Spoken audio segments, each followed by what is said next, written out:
Students, good morning and स्वागत है आप सभी का एक बार फिर से श्री लाइव क्लासरूम में।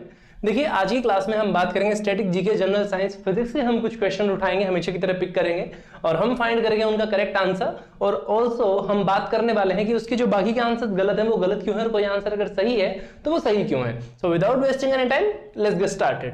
देखिए, हमारा फर्स्ट क्वेश्चन आता है। इस क्वेश्चन में ये क्या पूछ रहा है, ये कह रहा है कि यदि वायु दाब मापी यानी कि बैरोमीटर, ठीक है, वायु दाब मापी को क्या कहते हैं, बैरोमीटर कहते हैं। This is another one question. आपका एक क्वेश्चन और बन गया।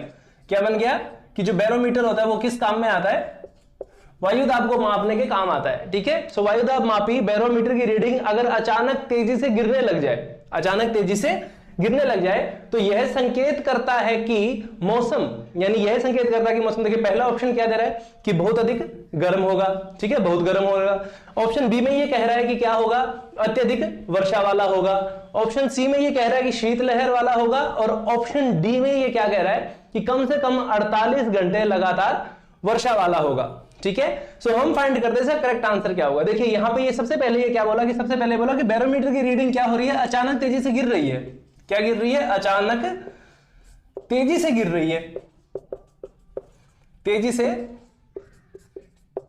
गिर रही है। और बैरोमीटर की रीडिंग तेजी से गिरने का मतलब क्या है, इसके गिरने का मतलब यह है कि जो एयर प्रेशर है यानी कि जो वायु दाब है, क्या कहा कि जो वायु दाब है वो क्या हो रहा है, कम हो रहा है। ठीक है, वो तेजी से कब गिरती है, वो सिर्फ तभी गिरती है जब वायु दाब क्या हो रहा हो, कम हो रहा हो। क्योंकि क्या मेजर करता है, ये वायु दाब को मापता है। ठीक है, एयर प्रेशर को मेजर करता है।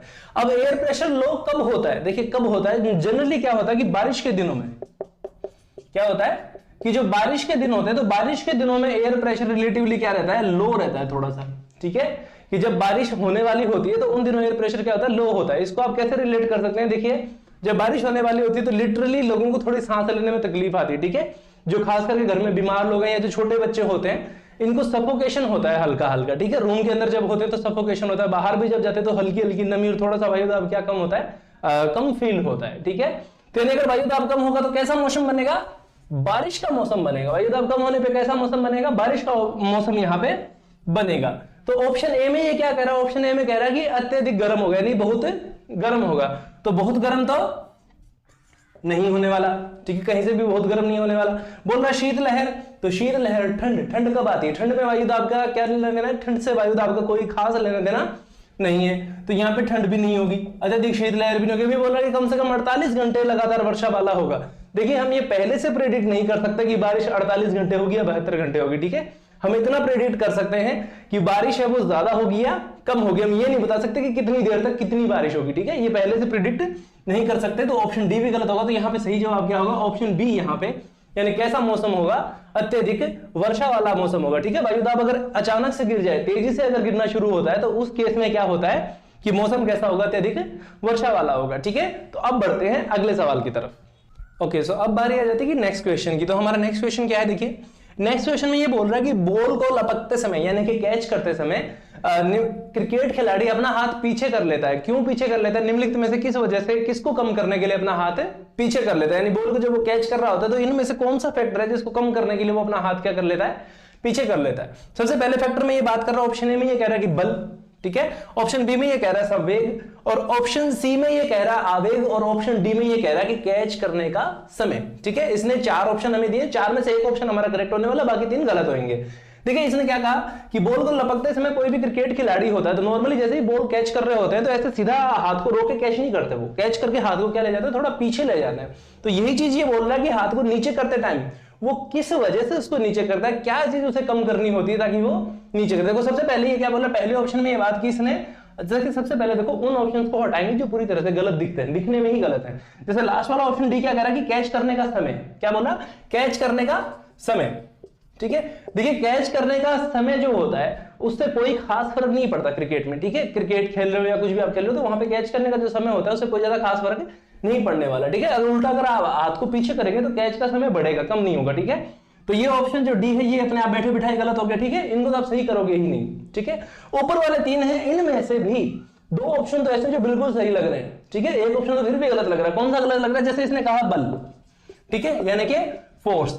देखो, फोर्स का मतलब ये होता है कि फोर्स को जब आप ऐसे आगे या पीछे करोगे हाथ को, जैसे बॉल जिस फोर्स से आ रही है, जिस स्पीड से आ रही है, जैसे ही वो आपको इंपैक्ट करेगी, जैसे टच करेगी आपको, तो उस टाइम पे जैसे ही वो बॉल आपसे टकराएगी, स्ट्राइक करेगी, टकराएगी हाथों से, तो उस केस में जो फोर्स रहता है वो कंसिस्टेंट रहने वाला, फोर्स चेंज नहीं होगा। जिस फोर्स से वो आपसे टकराई है वो टकरा चुकी है एक बार, ठीक है। यानी बल, मेरी बात समझ पा रहे हैं आप, कि जैसे ही वो आपसे टकरा गई ना एक बार हाथों में, जैसे ही टकराई है तो वो एक बार टकरा चुकी है, जिस फोर्स से उसको टकराना था वो स्ट्राइक कर चुकी है। अब हाथ को आगे पीछे करने से बल की वैल्यू जो है वो चेंज नहीं होने वाली, तो बल भी यहां पे क्या हो जाएगा, गलत हो जाएगा। बचे कौन, संवेग और आवेग। देखो संवेग में क्या कहा, मोमेंटम। मोमेंटम क्या होता है, मोमेंटम क्या होता है, संवेग क्या होता है, फोर्स इनटू टाइम, ठीक है, यही होता है, ठीक है। वैसे तो इसको हम क्या लिखते हैं, जैसे फोर्स को जब आप समय से मल्टीप्लाई कर देते हो, बल गुना समय क्या हो जाता है, संवेग हो जाता है। तो संवेग के केस में क्या हो रहा है यहां पे, क्या संवेग को कम करेगा वो, देखो टाइम वाला फैक्टर भी गलत हो चुका है हमारा, बल वाला फैक्टर भी गलत हो चुका है, तो टाइम और बल दोनों भी क्या हो जाएंगे, गलत हो जाएंगे। तो यहां पे संवेग ऑप्शन बी भी क्या रहेगा, यहां पे गलत रहेगा। तो इसका सही जवाब क्या होगा, देखो ऑप्शन सी। ऑप्शन सी में ये क्या बोल रहा है, आवेग बोल रहा है, ठीक है, आवेग। आवेग को हम इंग्लिश में बोलते हैं इंपल्स, ठीक है। सो इंपल्स को कम करने के लिए, इंपल्स को सिंपली क्या समझ सकते हो, देखो मैं बहुत ज्यादा इसके मैथमेटिक्स में नहीं जा रहा, बहुत ज्यादा फिजिक्स में नहीं जा रहा, सीधा सीधी बात बता रहा हूं। इंपल्स क्या होती है, इंपल्स को हम सीधे तरीके से बोल सकते हैं शॉक, यानी कि झटका। क्या बोल सकते हैं, शॉक बोल सकते हैं, नॉर्मल भाषा में हम इसको शॉक बोल सकते हैं, झटका बोल सकते हैं। कि जैसे ही बॉल आपसे आके टकराएगी, जैसे ही हाथों से टकराएगी तो झटका लगेगा। और उस केस में क्या होता है, अगर खिलाड़ी अपने हाथ को पीछे नहीं करे तो उस केस में क्या होगा, उसे चोट लगने की जो संभावना है वो बढ़ जाएंगी। और अगर वो हाथ पीछे कर लेता तो आवेग कम हो जाएगा, और जैसे ही आवेग कम हो जाएगा तो चोट लगने की जो संभावनाएं हैं वो भी क्या हो जाएंगी, कम हो जाएंगी, ठीक है। So option C will be the correct answer. So अब हम बात कर लेते हैं नेक्स्ट क्वेश्चन की। Okay, so the next question is कि जब बस सहसा मुड़ती है तब बस में खड़ा यात्री बाहर की ओर गिरता है, इसका कारण क्या है, ठीक है। इसका कारण है, ऑप्शन ए में ये बात कर रहा है, क्या बात कर रहा है, ऑप्शन ए में इसने कहा कि बस का बाहर की ओर आकर्षण, ठीक है, बाहर की तरफ कोई आकर्षण। ऑप्शन बी में ये बोल रहा है कि गति का जड़त्व, ठीक है। ऑप्शन सी में ये क्या बोल रहा है, संवेग में परिवर्तन। और ऑप्शन डी में ये क्या बोल रहा है, त्वरण में परिवर्तन, ठीक है। इसने 4 ऑप्शन हमें दिए हैं, चारों में से एक ऑप्शन करेक्ट होने वाला है, 3 गलत होने वाला है। पहले में ये क्या बोल रहा है, देखो पहले में ये बोल रहा है कि बस का बाहर की ओर आकर्षण, यानी बाहर की तरफ बस का क्या होना, आकर्षित होना। तो देखो बाहर की ओर आकर्षण, सबसे पहले इसने कहा, क्या कहा, बाहर की ओर आकर्षण। अच्छा एक बात बताइए, जैसे नॉर्मली ये बस चल रही है, हम मान लेते हैं, ठीक है, मैं काम चलाओ बस बनाता हूं, ठीक है, ड्राइंग बहुत ज्यादा अच्छी नहीं है, काम चलाओ, ठीक है। तो ये हमारी बस है, मान लीजिए कोई भी, ठीक है, यहां कोई भी पैसेंजर खड़ा है XYZ, ये हमारा पैसेंजर यहां पे खड़ा है। तो जैसे ही ये बस एकदम से टर्न लेती है तो क्या होता है कि जिस साइड में ये टर्न लगी, मान लेते हैं अगर ये किधर जाती है, मान लो ये लेफ्ट साइड जाती है, तो पैसेंजर क्या होते हैं, राइट की साइड स्वीप हो जाते हैं। और अगर ये राइट साइड टर्न देती है तो पैसेंजर कहां जाता है, लेफ्ट साइड की ओर गिरता है, ठीक है। तो ये बोल रहा है कि बाहर की ओर आकर्षण। तो देखो बाहर की तरफ यहां कहीं कोई मैग्नेट नहीं लगे हुए आदमी को खींचने के लिए, ठीक है, ना ही आदमी को खींचने के लिए यहां पे अलग से कोई फोर्स लगा रहा है, ठीक है। ऐसा नहीं है कि बस जैसे इधर मुड़ेगी तो यहां कोई बाहर खड़ा है पकड़ के इसको बाहर खींच लेगा, ऐसा नहीं हो रहा, नहीं हो रहा, ठीक है। तो बाहर की तरफ तो कोई भी एक्सटर्नल फोर्स, ठीक है, क्या कहा, कोई भी जो बाहरी बल है, बाहरी आकर्षण जैसी कोई चीज यहां पे होगी ही नहीं, ठीक है, बाहरी आकर्षण यहां पे होगा ही नहीं। तो ऑप्शन ए क्या हो जाएगा, देखो बैठे बैठाए फिर से ऑप्शन ए क्या हो गया, गलत हो गया, ठीक है। लास्ट में ये क्या बोल रहा है, देखो लास्ट वाला चीज बहुत ही अलग है, वो बोला त्वरण में परिवर्तन। त्वरण, त्वरण क्या बोलते हैं, एक्सेलरेशन बोलते हैं। एक्सेलरेशन को समझ सकते हो, त्वरण मेरे ख्याल से समझना थोड़ा सा मुश्किल हो जाता है, एक्सेलरेशन समझना आसान है। एक्सेलरेशन किसे बोलते हैं, जैसे मान लें आगे गाड़ी 30 की स्पीड पे है और आप उसको बढ़ाते बढ़ाते कहां ले जाते हो, 60 किलोमीटर पर आवर पे अगर लेके जा रहे हो, ठीक है, 30 से अगर 60 पे लेके जा रहे हो, तो 30 से 60 पहुंचने की जो प्रक्रिया होती है, ठीक है, द प्रोसेस, जिसमें 30 से 60 तक पहुंची, उस प्रोसेस को आप क्या बोलते हैं, एक्सेलरेशन बोलते हैं, ठीक है। यानी गाड़ी की स्पीड का बढ़ना, उसको क्या बोलते हैं, एक्सेलरेशन बोलते हैं। और अगर आपकी गाड़ी पहले से 60 पे और उसको अगर आप 30 पे लेके आ रहे हो, 60 से अगर 30 पे लेके आ रहे हो, तो उसको क्या बोलते हैं, उसको या तो डी एक्सेलरेशन बोल देते हैं, ठीक है, क्या कहोगे, या तो डी एक्सेलरेशन बोल दोगे, या फिर इसका दूसरा नाम होता है retardation.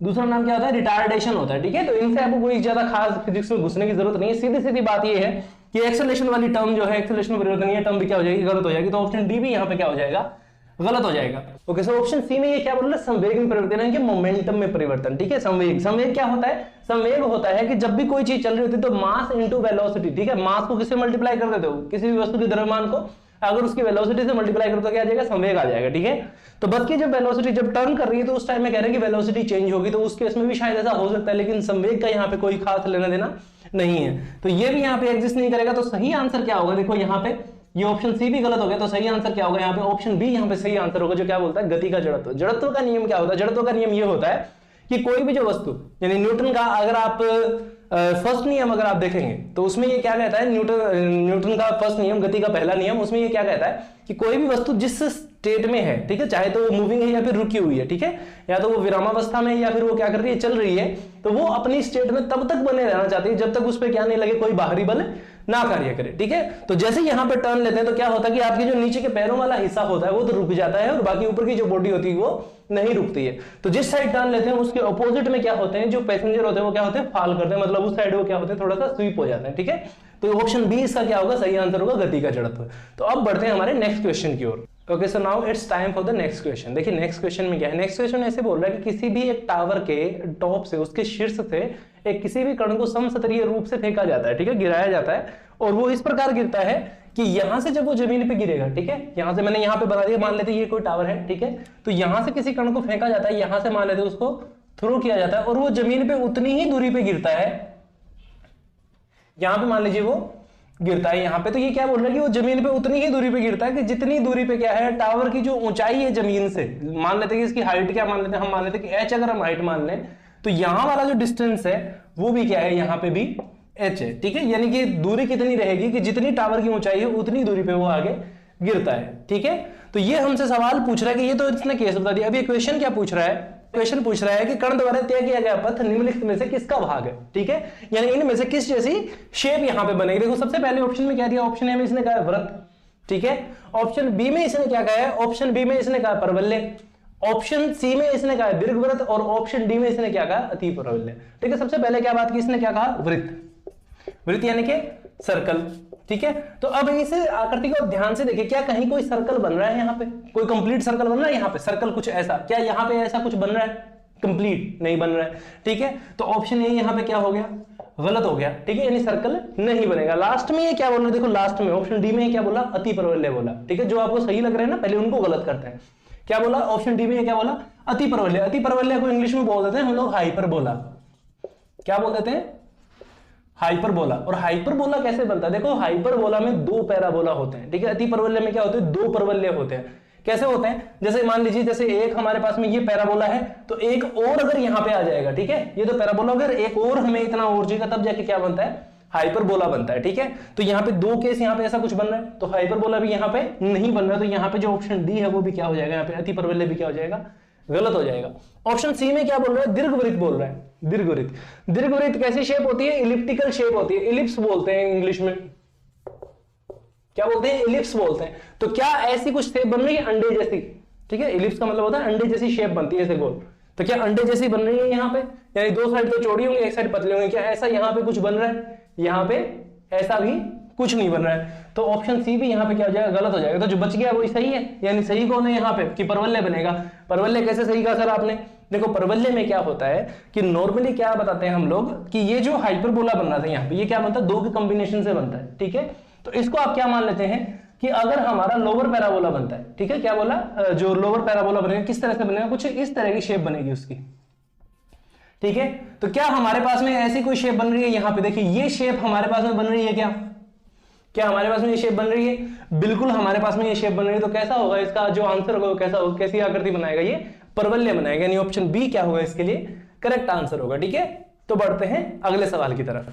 Okay, so now is the time for last question. ये क्या कह रहा है कि यदि किसी कण का वेग ग्राफ y = mt + c से निरूपित किया जाता है, क्या बोल रहा है, किसी कण की गति का किसी कण का वेग ग्राफ y = mt + c से निरूपित किया जाता है, तो कण चल रहा है, ठीक है। इनमें से किस तरीके से वो चल रहा है, देखिए इसने क्या बताया कि पहले तो वेग का ग्राफ क्या बताया, इसने वेग का जो ग्राफ बताया वो क्या बताया, y = mt + c बताया इसने, ठीक है, कि इससे क्या हो रही है, वेलोसिटी जो है वो इस तरीके से बढ़ रही है, ठीक है, ये इसने कहा यहाँ पे वेलोसिटी का ग्राफ इसने हमको दे दिया।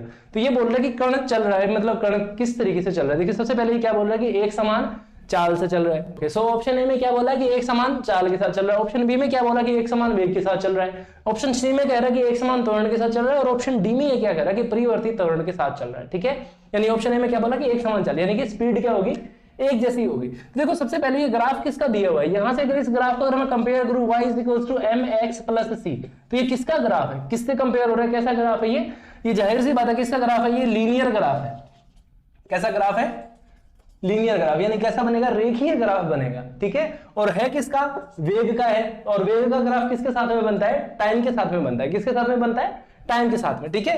तो यहां से अगर मैं इनको हटा दूं, यहां से अगर मैं इनको यहां से रिमूव कर दूं, यहां पे अगर हम ग्राफ बनाए तो ग्राफ किसके और किसके बीच में बन रहा है, यहां पे तो क्या बन रही है, वेलोसिटी बन रही है, और यहां पे क्या आ रहा है, टाइम आ रहा है। और ग्राफ कैसा है, लीनियर है, यानी कैसा है, लीनियर है। y is equals to mt plus, यानी कि mx प्लस, यानी कैसी बनेगी, लीनियर ग्राफ बनेगा यहाँ पे, ठीक है। तो यानी वेलोसिटी क्या हो रही है कि टाइम के साथ साथ क्या हो रही है कि टाइम के साथ साथ एक समान रूप से, वेग क्या हो रहा है कि टाइम के साथ साथ एक समान रूप से बढ़ रहा है, ठीक है। क्या हो रहा है, समय के साथ बढ़ रहा है, देख रहे हो ना, यहाँ पे क्या हो रहा है, इंक्रीज हो रहा है, ठीक है। तो एक समान चाल और एक समान वेग, यानी स्पीड और वेलोसिटी कांस्टेंट तो नहीं है।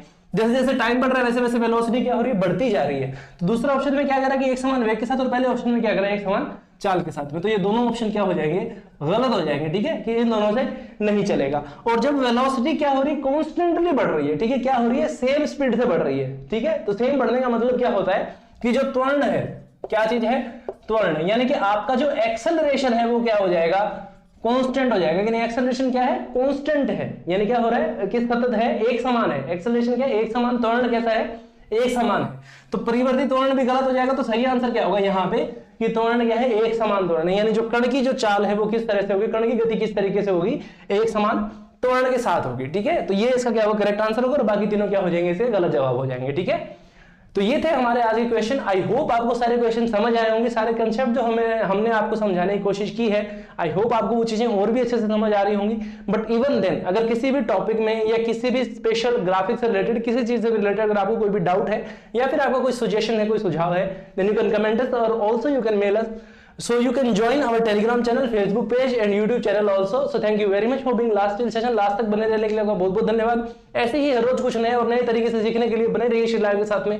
Have a great day, happy learning, जय हिंद।